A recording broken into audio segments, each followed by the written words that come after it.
Hello guys, welcome to our YouTube channel, and today we have a Asko dishwasher with this model number, and we are going to teach you how to go into the service mode. For that, you just need to turn on, and then when the wash cycle is there, just press those buttons to 1 2 3 4 5 6 7 8, and then there is a last time failure readout, which is also the test failure out. And then you can see the stack button is used to select the function, and then if you want to go exit, okay, use that stack button, and then those arrows will let you go through the different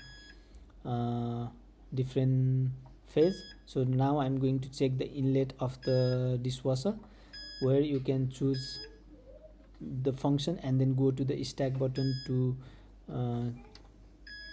to choose it, and press the start and close the dishwasher, where you can hear the water is coming to the machine. That means the inlet is not a problem. And then when you go simultaneously, you can choose all the different function of the dishwasher for the diagnostic test available.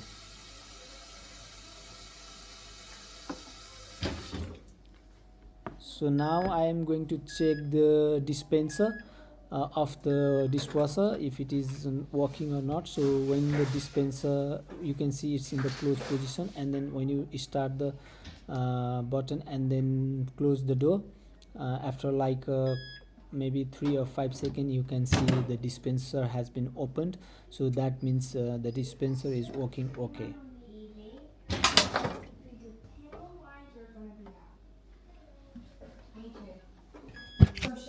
And the other one is the circulation pump. Normally circulation pump you can hear like it's running through. So now I'm going to test the drain pump.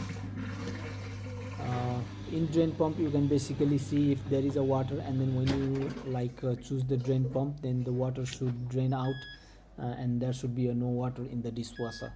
And there is one more thing, like normally people get the f12 error message, and then we can easily find out what is the problem in f12. Normally we used to have a flow meter or flow meter sensor or PCB problem. So to find out if it is a flow meter problem or not, you can just go to the time version of the water inlet type, so that if that when you go to the time version, select the time version of the water inlet type, then if the f12 doesn't occur, that means it is a flow meter sensor problem. But you can always put the water inlet type to the time version rather than the pulse version, pulse mode. Then it can work throughout, and there is no any harm in doing that. You could just save the money rather than fixing a dishwasher with the by replacing the flow meter sensor. Also, you can do a total reset when there is a little bit fault before calling out the technician. So I think this can help you guys, and thank you for watching us. And here is the model number for the dishwasher. You can find out if it is on the right for you. If not, then we will bring other one back. Please comment us to ask for the more videos. Thank you for watching us. Thank you.